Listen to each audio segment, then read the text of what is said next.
Good afternoon sa ating mga viewers ng EuroTV and Road Full of Disaster program.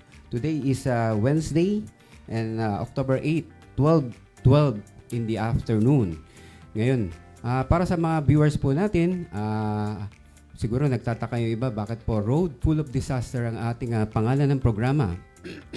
Ang Road Full of Disaster, dalawa po ang meaning niya, double meaning. Pwede po nga mangyari po, mismo yung road ay puro disaster. Let's say, ito po yung mga na sumasalubong sa atin or nararanasan natin like sunog, earthquake, floods, volcanic or eruptions, typhoon, earthquakes. Yan po. Yan po yung isang meaning po noon, yung nararanasan natin sa ating buhay. At the same time, pwede po siya maging double meaning sa ating personal lives. Pwede rin po yung nagkaroon tayo ng problema sa negosyo, financial crisis, di ba? Yung binubuli po tayo, yung mga other personal matters na pwede pong maging ka-double meaning niya. Di ba? At yung mga, syempre, yung love life. Di ba? Problema sa love life. Pero, at the end of the day, ano po ang ano natin? Meron po tayong tinatawag na we are resilient. Di ba? Sa lahat ng pagsubok, tayo po ay resilient. So, ngayon po ay napakaganda po ng ating topic. At the same time, we are honored na nandito po ang isang safety consultant, si Engineer Joel Elo. Sir. Isang makakaligtasang hapon sa lahat, tanghali sa lahat, mga babayan natin. At napaka-timely po ang ating discussions ngayon kasi po ay buwan tayo ng napakaraming kalamidad. Hinaharap natin ang maraming pagsubok sa dalawa, natural disaster at saka yung man-made, no?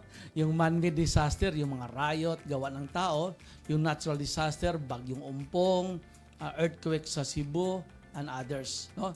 Floods, etc. So ito yung dapat natin isaisip na bawat Pilipino ay laging handa sa mga pagsubok, lalo na sa gawa ng kalikasan kasi Kuya Rolly, wala naman talagang pwedeng mag-forecast kung saan tatama ang mga lindol na yan. Except yung mga typhoon kasi mayroon tayo mga equipments sa Department of Science and Technology na nag-install sila na napo-forecast na kung saan ang daan ng mga bagyo. Pero sana po tayong mga Pilipino, yung mentality, yung mindset natin, gaano ba tayo kahanda sa mga pagsubok gawa ng man-made at saka natural disasters. Kaya thank you si Rolly, Kuya Rolly, sa pag-invite sa akin dito sa programang ito at sa advokasya natin pagdating sa resiliency. Pag sinabi kasing resiliency, Kuya Rolly, yung gaano tayo kabilis makabangon. Gaano tayo kabilis makarecover pagdating ng mga disaster. Kaya maganda yung topic mo, Kuya Rolly, Road Full of Disaster. So dito, kailangan ang mga Pilipino, handa ba tayo na makabangon kaagad pagdating ng mga pagsubok? Yan po, Kuya Rolly. Kaya yung i-discuss natin ngayon, yung sa earthquake ng Cebu, yung riot sa Mindiola, yung mga bagyong sunod-sunod, no? Yung Ompong, and so forth and so on. So thank you, Kuya Rolly. Ayan. So pag-usapan po natin ngayon ang yung nangyaring Cebu earthquake, no? Ito pong pinag-uusapan ngayon sa social media at sa news. Tech, pwede natin pakita yung sa disaster diyan sa Cebu. Meron tayong konting pictures na nakalap na pakita natin sa ating mga ano. Actually, meron po dalawang ito, yan po. Makita natin, 'di ba, yung destruction na nangyari. Next slide. Meron tayong McDo, mayroon Yeah. tayong Ito yung simbahan. Simbahan ng Bugo, Yes. no? Sige pa po. Meron tayong McDonald's. Yes. Baka sabihin Jollibee lang. Ito pa, ayun. Ito na. McDonald's. Ayan na, ayan. Yan. Ito yung actually itong picture na to ang naging parang mukha nung lindol sa Cebu kasi yan yung yung nakikita natin palagi, 'di ba? Pag sinabi Cebu earthquake, yung McDo na picture yan. Oh. Yan ang naging mukha niya . Parang naging highlight or parang ano siya, di ba? Ayan, pati yung Bogo Municipal Hall ay naapektado, no? Oo. So, napakalaking pinsala po ang nangyari, di ba? Ang isang lesson natin, Kuya Rolly, sa pangyayaring yan, no? Ang mga structure sa Pilipinas ay hindi siya design talaga, yung iba, sa malalakas na lindol. Kasi po, base sa science dapat, ang mga structures natin ay resilient hanggang 7.5 to 8.5 earthquake. At nakakalungkot lang, no?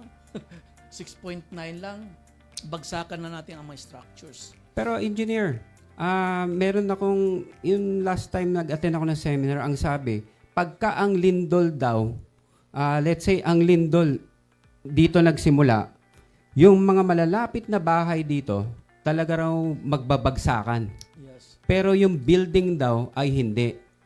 Pero pag ang earthquake daw nasa malayo at tumama sa hindi siya yung ano, 'di ba, yung mga building tsaka mga bahay. Yung building daw ang medyo delikado, pero yung mga bahay daw ay hindi babagsak.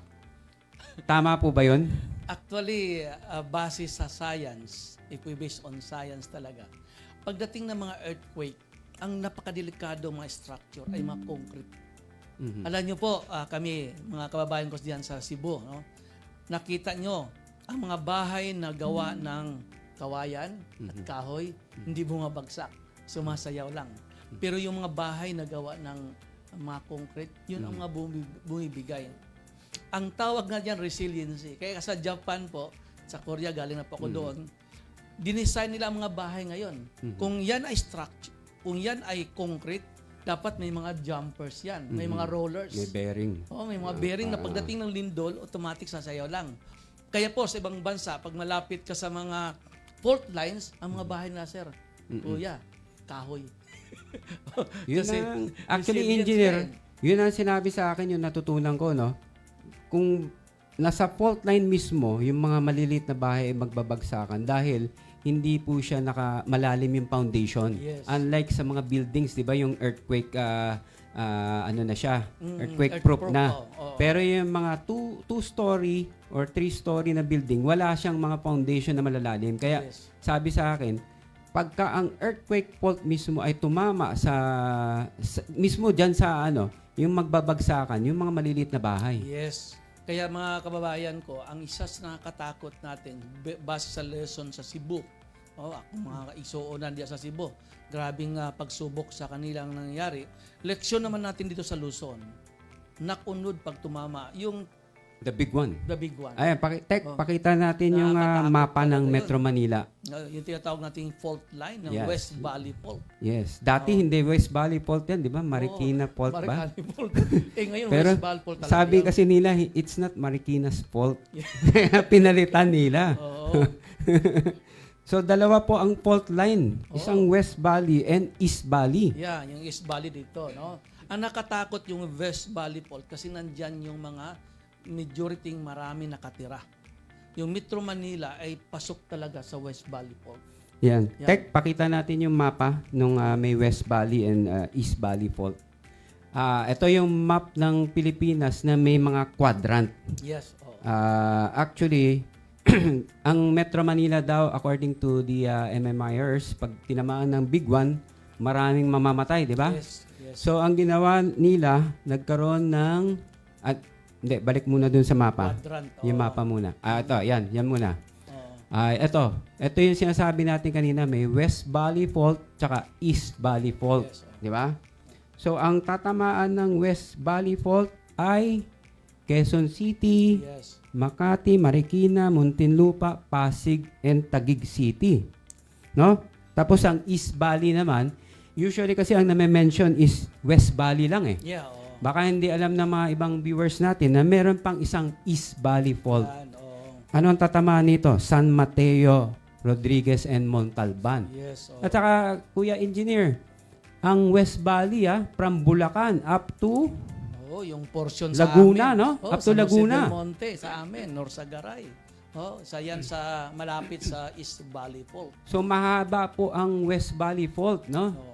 from Bulacan up to Laguna, Cavite, Laguna, tatamaan no? So yung mga dadaanan niya.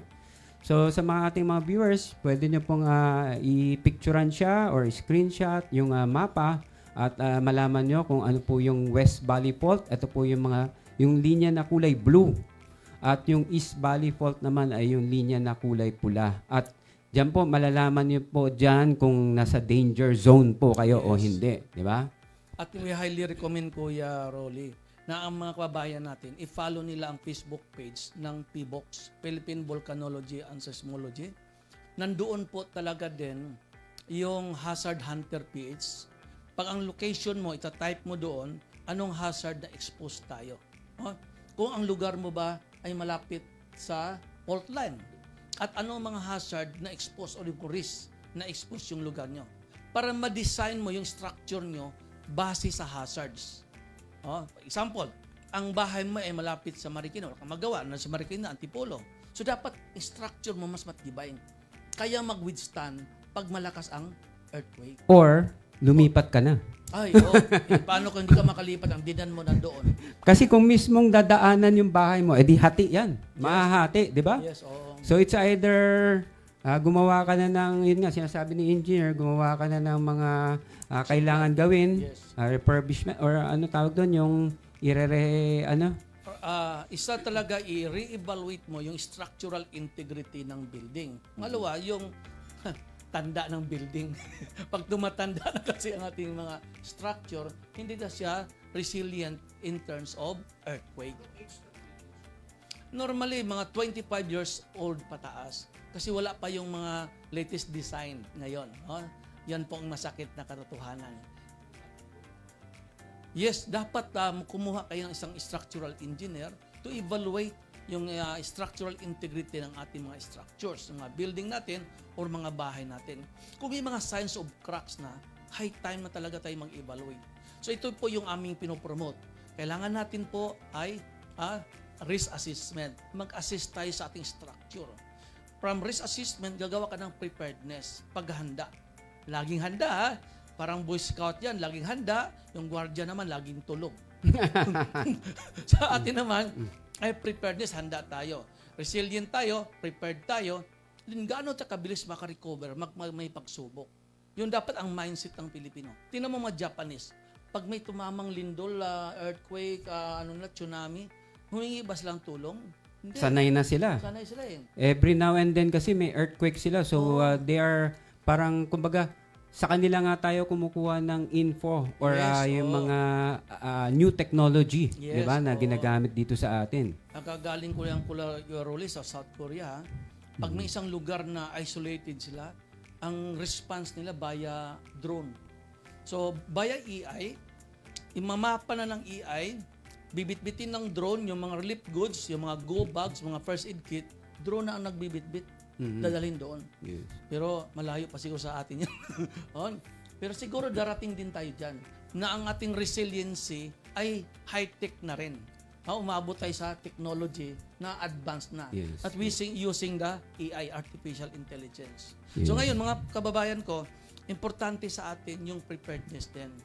Kailangan po, bawat pamilya natin, mga kumpanya natin ay handa pagdating sa mga pagsubok. Yes. Lalo sa earthquake. Pakita natin yung mapa ng Pilipinas. Nandun kasi yung north, east, west, south, eastern. Yan. Makikita po natin yung mapa ng Pilipinas.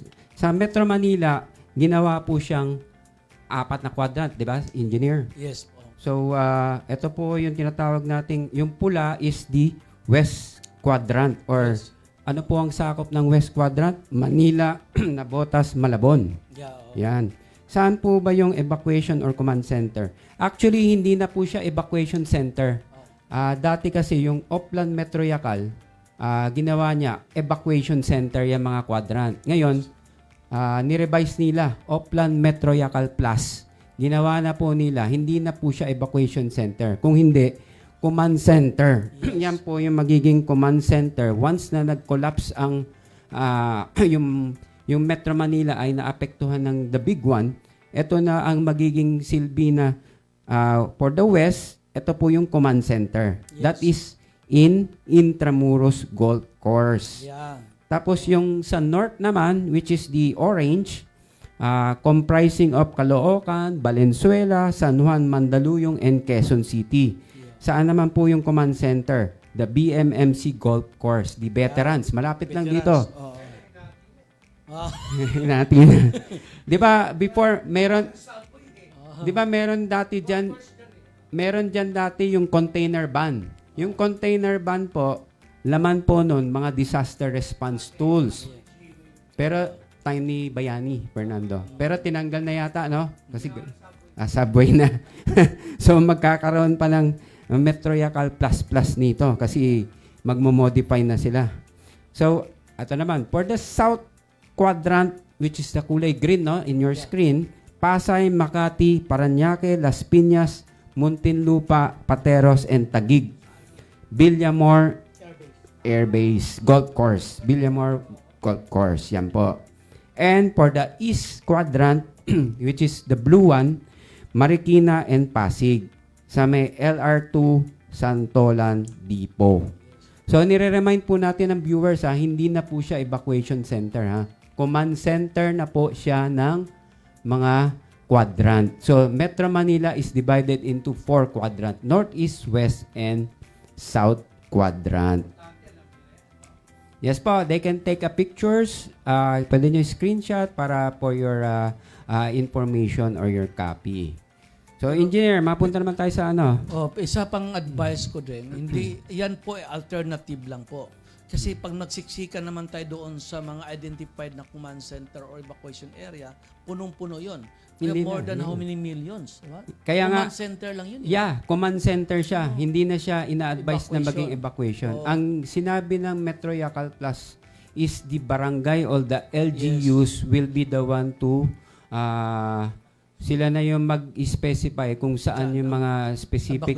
Yes. Kunyari yung barangay mo, dito yung evacuation niya. Barangay nito, doon.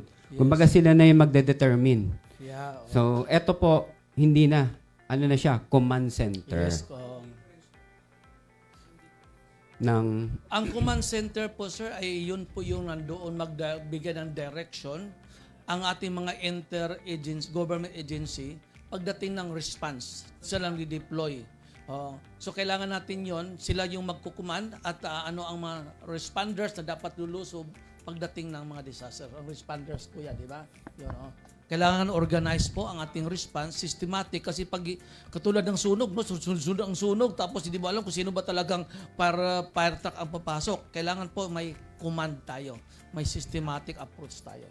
Si Kuya, next tayo, Kuya. Yes. So, advisable pa ba yung nangyari sa Cebu, duct cover and hold? Pag mga structures natin sa mga bahay, pwede pa rin, pero alam niyo po, ang mga paano ka magda-duct or magda-drop inside the table, ang mga table ngayon, mahihina na, salamin na. So, ang approach talaga, lalo na ang plastic. So, ang approach talaga natin, kailangan natin protection. Kaya pag may earthquake, sana po meron tayong mga sa bahay, stock tayo ng mga hard hat. Ito yung protection mo na hindi ka babagsakan habang palabas ka, na hindi ka tatamaan ng mga falling hazards o falling debris. Kaya yung nirecommend natin at kailangan makatakbo ka sa pinakamalapit na evacuation area or open space na hindi malapit sa mga bumabagsak na kuryente, kable o poste o bumabagsak na building. Kailangan mga kababayan, presence of mind, don't panic pag may earthquake, takbo tayo sa pinakaligtas na open area. Ganun po talaga ang ating suggestion at recommendation.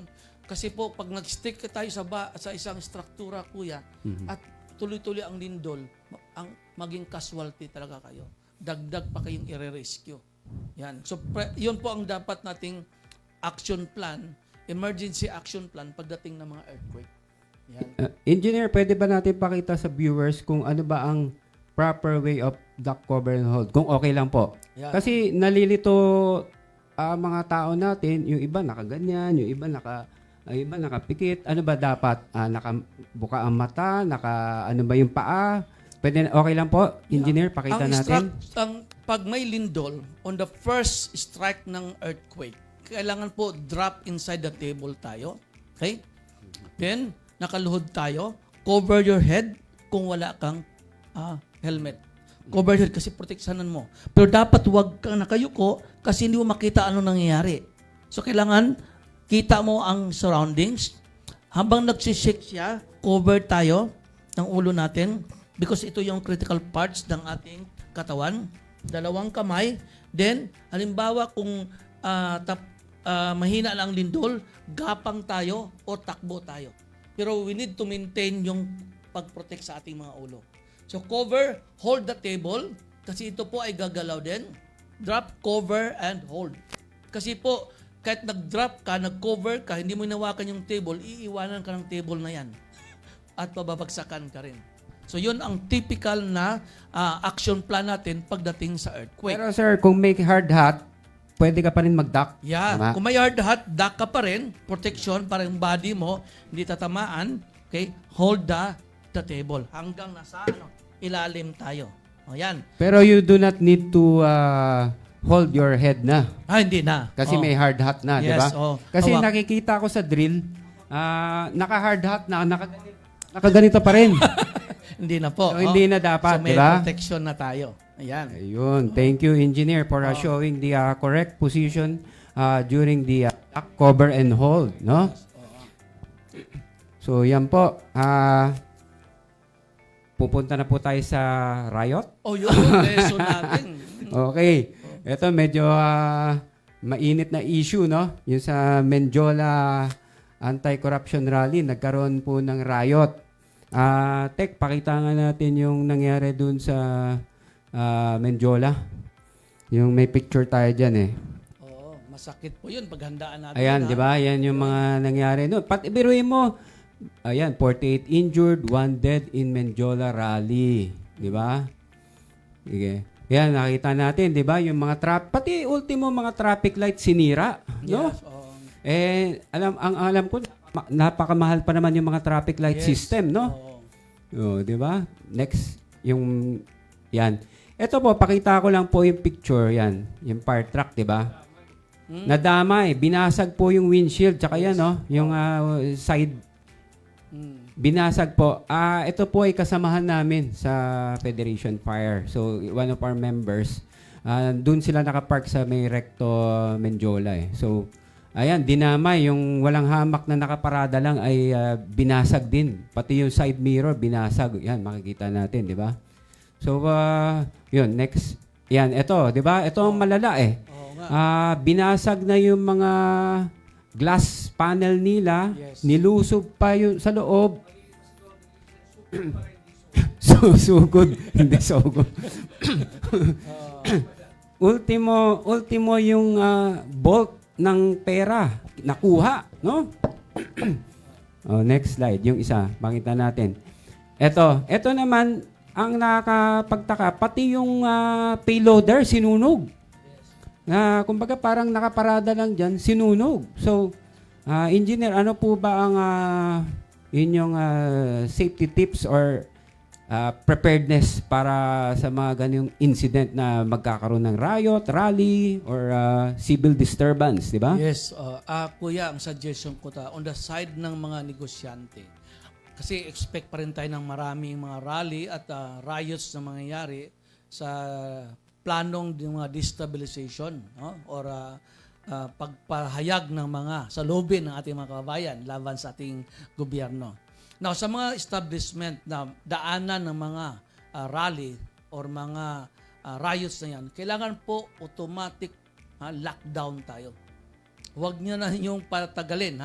You need to provide physical barriers na hindi kayo mapasok ng mga looters. Ang tawag natin mga looters na yan, kuya. No? Kasi minsan, nagtitik advantage po ang mga looters pag may mga riots. Sinamantala na, no? Yes, no? They probably are not yung mga protester. Sumama lang, no? Sumabay na yun. Sumama na. Oo. Okay. At nag-wild na sila. Lahat, they have to make things na ma-distract yung iba. Kaya nagsunog sila ng ng mga iba't ibang mga sasakyan, Yes. nagbabasag, para ma-distract yung mga pulis, para mapasok nila yung mga pwede nilang pagnanakawan. Mhm. So yun ang warning ko sa iyo, kung may mga establishment tayo, kailangan po lockdown nyo kaagad ang inyong mga negosyo pag yan po area kayo ng riot. Then on the part naman ng mga sumasali sa mga rally, kailangan po prepared din tayo. Kasi baka sabayan kayo. Kaya biglang maglagay sila ng bomba diyan. So yung safety mo ay nakukompromise pagdating po sa rally. Ang anak ko sumama din sa EDSA. Yung aking panganay. Pero yan, pagpapahayag yun. Yes, Karapatan na yun. Pero kailangan po, ang advice ko sa anak ko, saan ka dapat pupwesto? Yan. Kailangan isip mo, pag magkaroon ng gulo, saan ka tatakbo? Anak, susunduin kita, saan? So meron kaming identified na tinatawag namin assembly area din. So, dapat meron na kayong pinag-usapan. Yes, Kumbaga meeting area or meeting place. Oo. Tapos ang cellphone mo dapat full charge or kung may backup kang Paano ko na-pickpocket? Yan. So, ingat ka ha. Ang ginagawa po, ang suggestion ko pag sumasama sa rally, yung bumurang bag maukay-ukay. Wag na yung mga branded, no? Oo. Doon mo ilagay yung mga gamit mo at dapat palagi may tubig. Yes. Kasi mahirap kung hindi ka makalabas kung wala kang tubig or wala kang makain. Mamaya, wala naman mag-provide, di ba? Yes, so, saan ka pupulutin yan? Yes, no? oo. Tapos yung contact communication. Kailangan may communication plan at saka evacuation plan. Yung meeting area nyo. Kung saan ka susunduin. At dapat pa, body-body. Kailangan natin body-body. Huwag kang mag-isang pumunta sa rally. Para may contact kayo. Di ba? Parang sugo yan, body-body din kuya, di ba?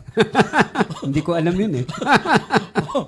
So, make it sure na pag sa mga on the side ng mga rallies o nagrarally, safety should be your paramount concern. Your number one priority. Kasi pwede rin magkaroon ng stampede. Yes. Kaya risk assessment Ingat ka kasi biglang may sumigaw dyan, bomba! Yan na. Stampede yan. Stampede na. Yeah. Kaya sabi ko sa anak ko, anak, saan ka po pwesto? Atin-atin lang ito ha, kuya. Sabi niya, Papa, dito ako sa malapit sa police station. No? Ganun po yun. Kailangan natin po yung tinatawag na risk assessment. Kailangan po ay assess natin yung hazards, yung risk sa buhay natin.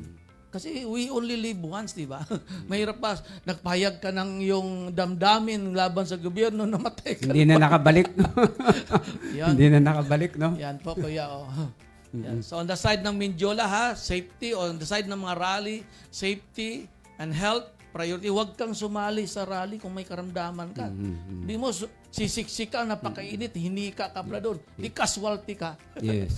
Kumbaga, ikaw ay yung unang magiging casualty. Yes, you need to be physically fit pag sumali ka sa mga rally. And of course, yung sinasabi ko, evacuation plan, meeting plan, communication plan.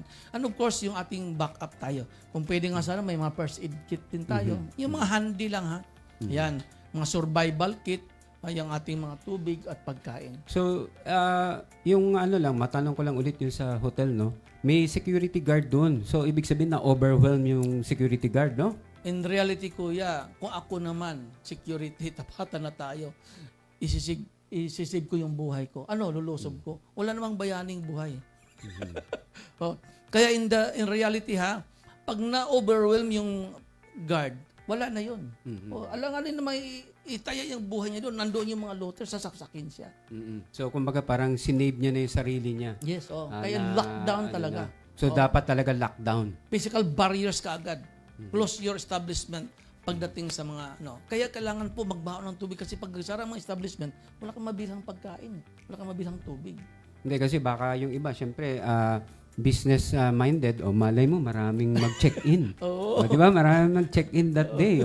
Di ba? After napagod sa rally, nag-check-in or kakain, di ba? So, kaya open yung ibang establishment kasi they are anticipating maraming tao. Yeah, di ba? Yun. Pero sabi nga ni engineer, yun nga, i-anticipate din natin yung magkakaroon ng, kung ganun po, ay magkakaroon ng riot or gulo, anticipate po natin, isara na lang natin yung establishment natin. At the same time, kung glass panel po siya, ay lagyan na natin ng mga physical barriers. barrier or lagyan na ng kahoy or plywood, no? Para hindi siya mabasag. Yeah. Okay. Yun. So, any more tips para sa mga riot and mga Isa pang i-recommend po namin, pag may mga riot o may mga rally, titingnan nyo mga kababayan ko kung saan ba kayo panic. Baka naman nagsisigaw ka doon, kalaban ka pala doon sa Kabilang grupo pala. Mali. Mali na pasok. Mali ang nasalihan. At nakakatawa, baka makuyog ka pala doon. Natandaan niyo yung nangyari? Nakuyog. Yes. Oo. Kasi kontra pala sa isang madre nga, di ba, na ano din? Yes. Na basya. So ingatan natin ha, kung saan ka ba talagang grupo papanig. Hindi, tsaka tama yung sinabi ni engineer, dapat body-body. Kasi Yes. at least dalawa kayo makukuyog. At may magliligtas sa iyo Di ba? in case na may nagkakaproblema ka. Ganon din yun. Oh. Ayun. So, tama po. Tingnan natin yung situation. At the same time, tingnan natin, tama po ba yung pinasukan nating rally. No? Ang tawag namin, kuya, yan, situational analysis. Yan, situational analysis. Yan. Bagong terminology na natutunan ng mga viewers natin, situational analysis. I-analyze nyo yung situation. Para sa inyo ba yan o hindi, di ba? Yes, Safe or unsafe, di ba? Yes. Yan. Yan. So, punta naman po tayo sa Bagyong Opong. Yeah, no? oo. Alam niyo po. Actually, maraming nasalanta at maraming damage, no? Tek, pakita natin yung sa Typhoon Opong. Sunod-sunod ang disaster na nangyari, no? So, pagbagyo po ba, ano po ba ang ating mga paghahanda na dapat gawin? Pag weather disturbance, kuya, lalo na sa mga typhoons, kasi maraming ancillary na hazards, tawag na ancillary hazards ng weather disturbance. When you say ancillary, Other hazards affecting us. Hindi lang naman bagyo ang harapin mo yan. Baha, harapin mo yan. Landslide. No? Parang may mga other lightning. yung kasama. Yes, so dapat yung mga Pilipino maging masanay na ang kalikasan naman talagang nagbabago. So kailangan natin po paghandaan kasi ang dumadaang mga bagyo ngayon ay malalakas na. At kasama na rin yung mga landslide, nandoon na yung mga floods, kasama na yung mga lightning, and so forth and so on. So ngayon, ang pinopromote at encourage namin sa mga Pilipino, dapat i-like mo na rin Pag-asa.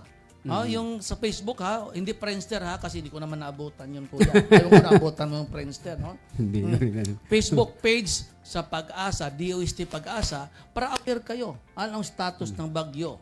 Makinig tayo sa mga balita ng Euro TV para po na-interview natin dito palagi ang taga-Pag-asa. Malalaman natin yung daan ng bagyo para aware tayo gaano kalakas ang bagyo at anong paghahanda natin gagawin. Kaya po, meron siyang signal number 1. Kailangan 24 hours ready tayo. No?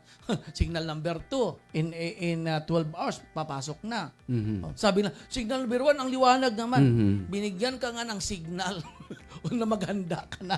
Para makapaghanda ka. Yes. Wala pa, parating pa lang, pinaghahanda na po tayo. Yes, kaya 24 hours before, signal number 1. Signal number 2, 12 hours. Nandiyan na yung bagyo, 8 to 12 hours. So, yan po. So, isa sa mga paghanda sa bagyo, lalo na kung may yung lugar niyo ay mababa. Katulad ng mga kababayan ko sa Malolos, Bulacan, Paumbong, Agunoy, naku, kawawa sila, kuya. Nabaha sila. Sa bayan pa ng high tide. Nakakatakot, kawawa mga low-lying areas. So please, mag-stock talaga tayo ng makain at saka tubig. Uli, pagkain at tubig. Kaya po, pinopromote namin na meron tayong mga go bags, meron tayong stock na bigas, tubig. Kasi po, mahirap. Yung iba, ano naman ang bahay namin, hindi nababaha kasi tinataas namin. Yun ang ginagawa ng mga taga Paumbong, Agunoy, Kalumpit. Itinaas yung bahay, nabutas, matas ang bahay. Hindi naman makalabas kasi baha sa labas. Yes, kumbaga na-trap ka na sa iyong bahay. Trap ka na doon. Okay lang kung may rubber boots ka. Okay lang kung kay Kuya Ondoy, nakabili ka ng rubber boots kay Kuya Ondoy. Or meron kang jet ski. Kay Kuya, jet ski, hindi naman ito bumibili ng rubber boots. Jet ski na laruan. Kailangan natin. Yung alternative transport natin. So, kailangan po survival food. Survival na kit na dapat ready tayo pagdating ng mga bagyo. Okay? At again, risk assessment sa mga bahay natin, Kung ang bahay natin matibay, pag malakas na bagyo, yan ba'y kayang tangayin ng signal number 2, Baka lumipad yung bubong, no? Yes, Lilipad rin ang bubong. Lilipad rin ang bubong mo dyan. At dapat ang mga pamilya natin, uli evacuation plan, saan kayo magkita kung kailangan nyo mag-evacuate. At kailangan po may communication plan. Ha? Kailangan po yung cellphone natin palaging may load. Saan ka magpa-load kung may bagyo? Sarado lahat Wala ang na. matilaan, Wala diba? na. Kailangan Baka wala ngang signal eh. Yes, o may postpaid ka, all alternative na communication. Kaya kami, may mga radyo din kami. Gumagamit na kami ng mga radyo ngayon. So part ng ating survival strategies pagdating ng mga natural calamities. Tandaan natin nakakatakot ang mga pagsubok na dinadanas natin ngayon. Lalo na sa malakas. Fourth quarter po ay malalakas na bagyo. Ako hindi ko naabutan yung Ondoy. Ako hindi ko rin naabutan yung Yolanda kasi mga Gen Z po kami. Pero kung naranasan... Baka naabutan nyo yung Yolanda. Naabutan ba yun? Yung Sendong. Yuling. Isipin, Sendong, Typhoon Yuling. 3,000 ang patay noon. Yung Yolanda, 6,000 ang patay. Yung Ondoy, kay Mang Ondoy, kaya na-derive niya yung Ondoy boat. Grabing patay noon. So, kailangan po, ang ating programa is mitigation. Paano mag-mitigate na hindi kayo tatamaan? Then, pangalawa, kailangan po preparedness, kuya. Paghahanda. Then, pangatlo, kailangan recovery and rehabilitation. Paano kayo makarecover the past you can at paano kayo makapag-rehab. Kaya po, kailangan natin yung mindset natin na mag-save tayo palagi, huwag gumastos sa subas kinikita, para pagdating ng mga pagsubok sa kalikasan, ay handa tayo. Meron tayong buffer or meron tayong savings. Hindi yung hihingi ka kay Mayor, hihingi ka sa DSWD, nakakalungkot po sa Pilipinas, no? Para tayong mga beggars sa gobyerno, at the same time, in return naman, boto naman kuya, no? Yan.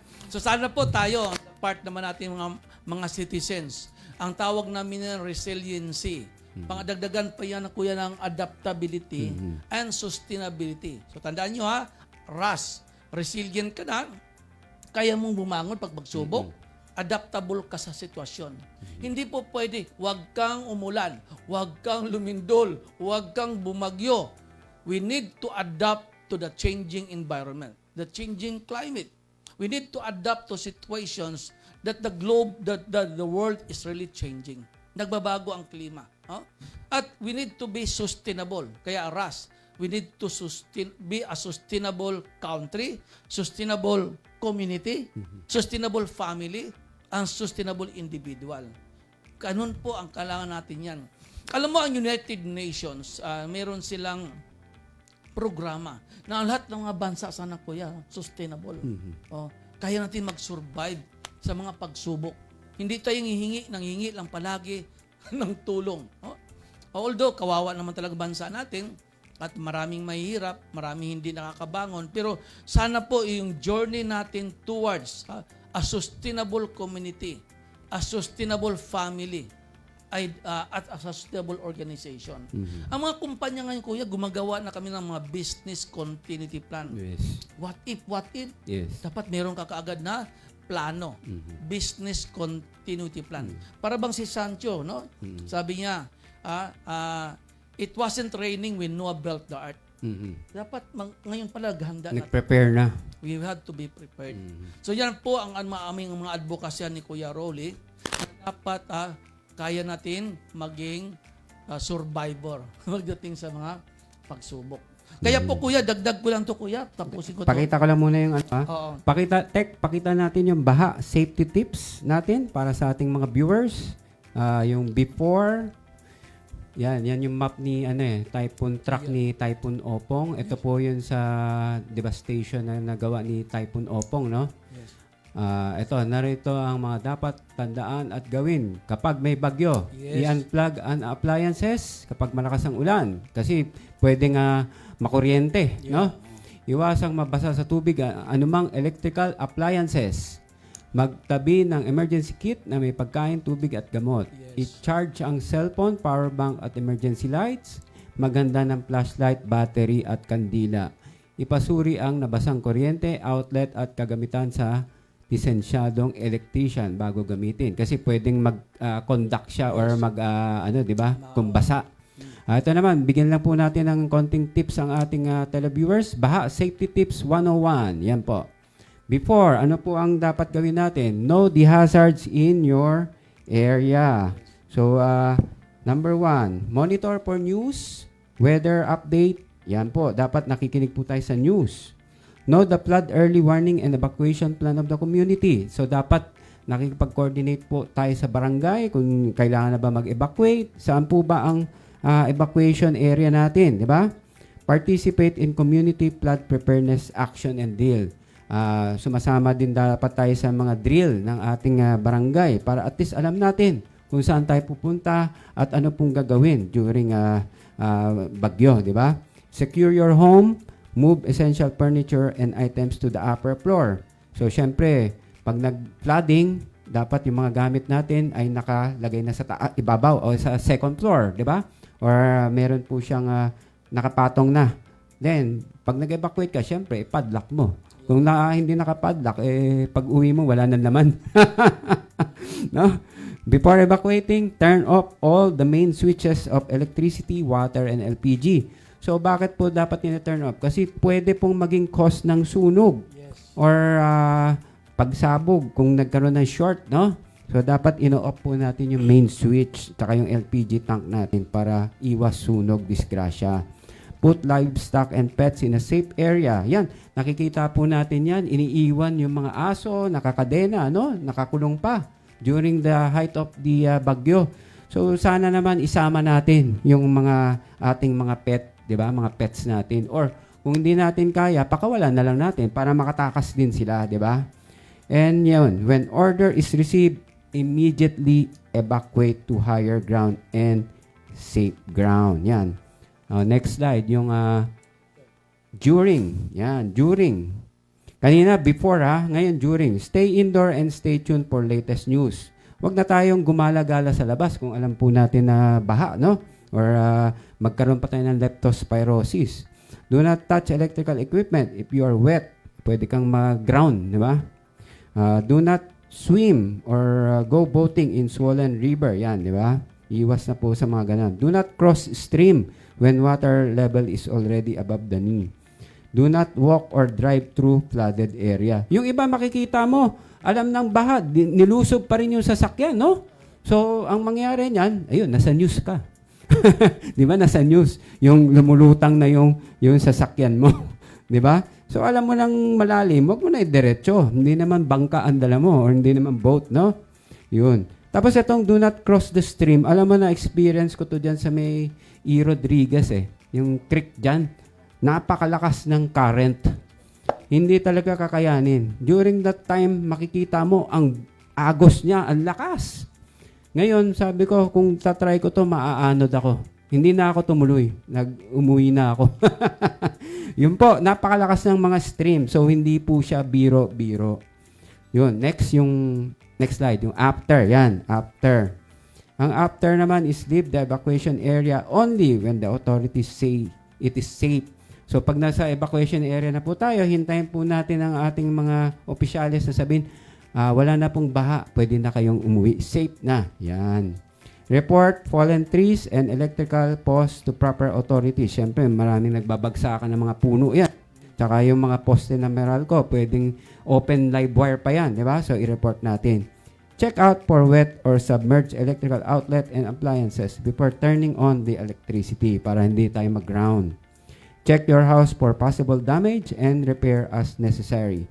Make sure that the food and water for drinking are not contaminated. Yan. Throw away rainwater in can, pots, and tires to prevent breeding of mosquito. Kasi pag may baha, pwede tayong magkaroon ng leptospirosis. At the same time, pwede po tayong madengue.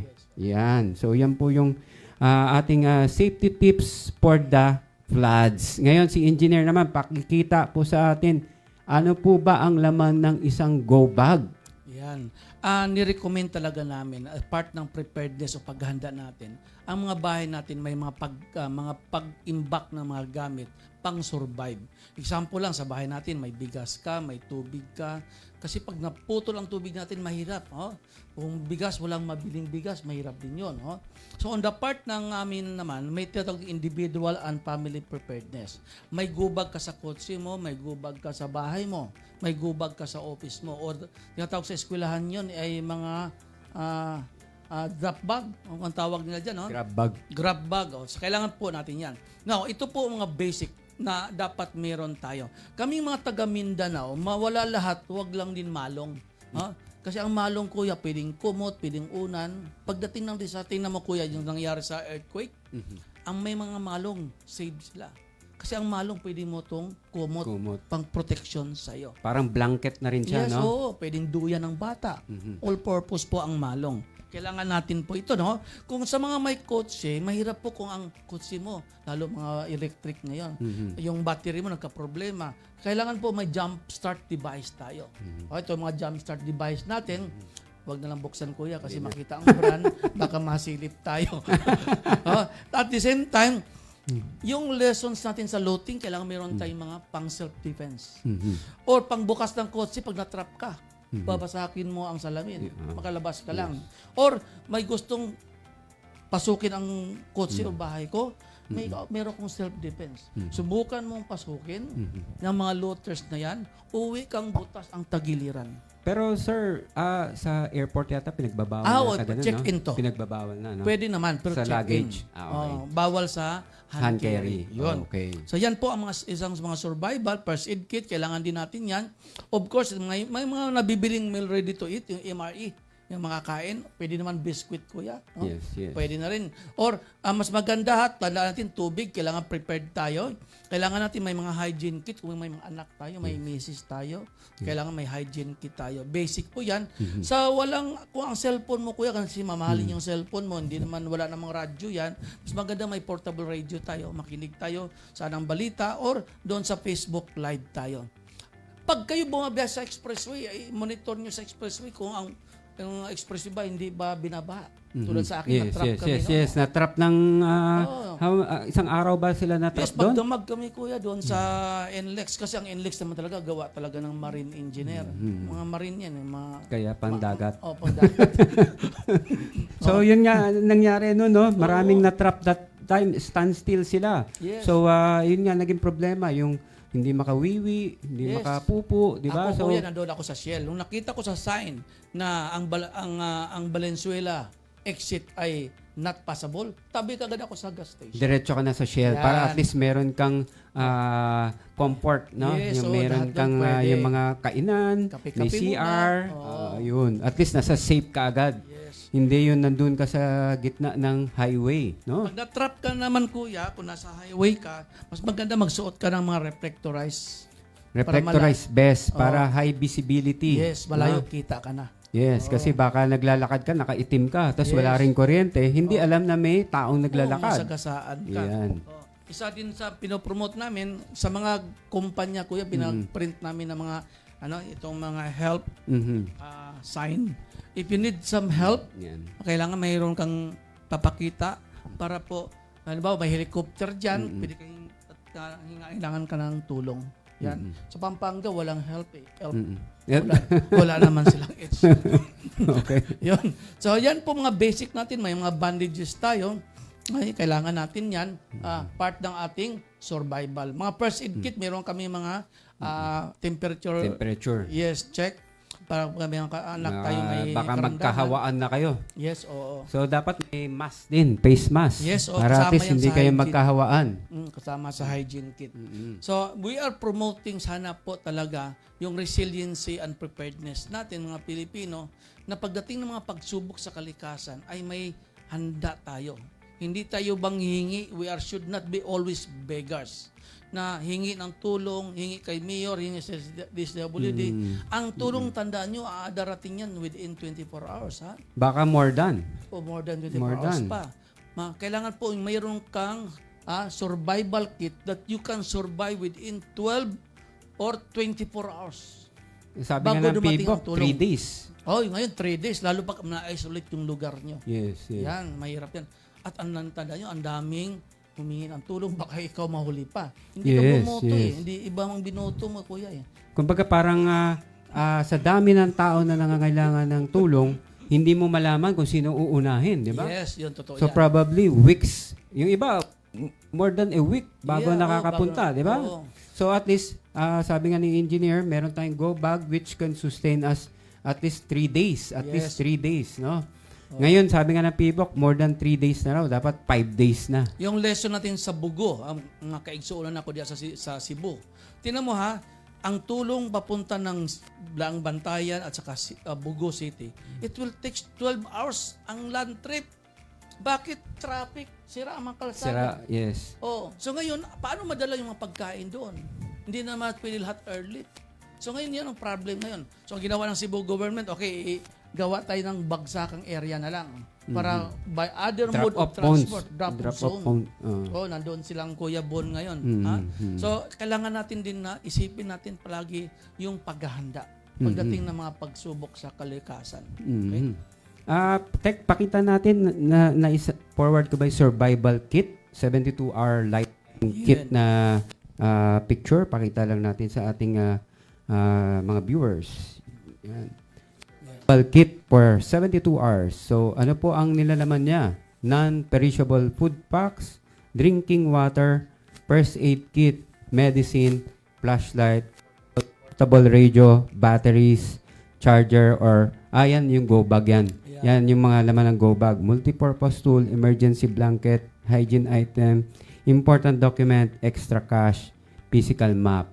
Yan po ang contents ng go bag. Pinakita ni Engineer Joel yung mga go bags, no?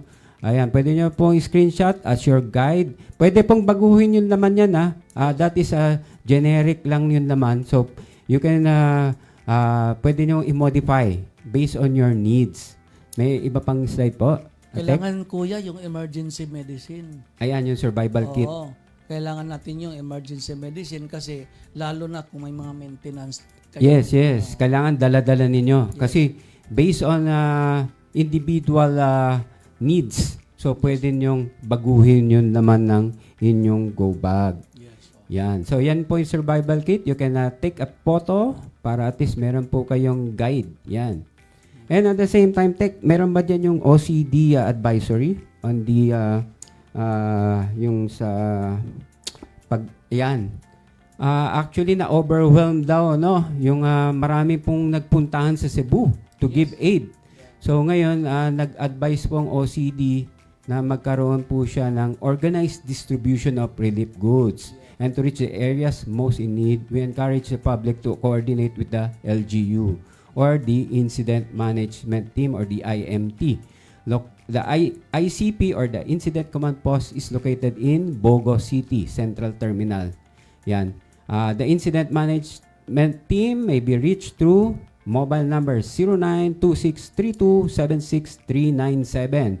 Kasi nabalitaan po natin na biglang nagdagsaan daw yung mga taong gustong tumulong. Yeah. So parang nagkaroon ng rush ng mga Traffic, relief, kuya, nagkaroon ng traffic. Tas syempre kung hindi po siya organized, maglulusuban yung mga tao, Yes, di ba? So possible magkaroon ng stampede pa. Alam mo, kuya, napuntahan ko yung lugar ng Bugo. Bugo, kuya, Bugo. Bogo. Bugo. Ang Bugo City, around 2 hours lang yan from the central of Cebu City. Ngayon, alam mo ba, 12 hours ang biyahe. 12 hours, Yes, no? Dahil sa 10 to 12 traffic, dahil tsaka sa sirang kalsada. Yes, So, yan po ang realidad ngayon. Kaya kailangan din natin proper coordination ng mga nasa kaupo sa gobyerno, of course, yung ating mga local national disaster o local disaster reduction management council. Yeah, mga DRR, Disaster Risk Reduction Management Offices. Okay. Yan po, kanina na-flash po natin yung gusto mga tumulong, they can coordinate. Kung gusto pumunta ng Cebu, coordinate nyo muna po sa IMT in Cebu para at least coordinated po yung pagpunta ninyo. At yung mga needs, hindi magdoble-doble, no? Yung iba, nasasayang yata dahil hindi na kailangan. Like yung mga used clothing, hindi na raw kailangan. So, you can coordinate through the IMT na pinost natin kanina. So, Kuya Joel, may dadagdag pa kayo? Kung hindi po, ay last message, message for our viewers? Okay, mga kababayan sa bansang Pilipinas, ang bansa natin ay sagana po naman talaga sa likas na yaman. Mayaman ang ating natural resources, sagana naman din tayo sa kalamidad. So kailangan na natin mga Pilipino ay palaging handa sa mga pagsubok gawa ng kalikasan. Ano man, bagyo man, lindol man, or yung mga man-made disasters. Iwawarningan ko lang kayo, yung crisis na harapin natin pagdating sa pamahalaan na maraming ngayong na nag-alboruto, ay isa din paghandaan natin yan. Hindi natin alam ang impact ng ekonomiya natin kung babagsak tayo pag hindi ito masolusyonan.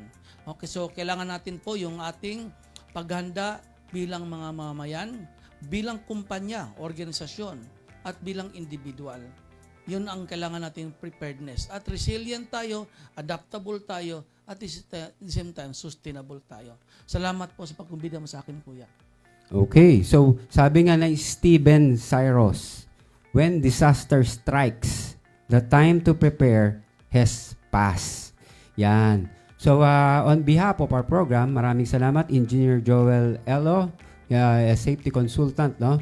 So on behalf of my partner Mimosa Panlaki and our program Road Full of Disaster, thank you very much at maraming salamat din po kay Sir Danny Mangaha, CEO ng Euro TV for having our program on your TV show. Yun po.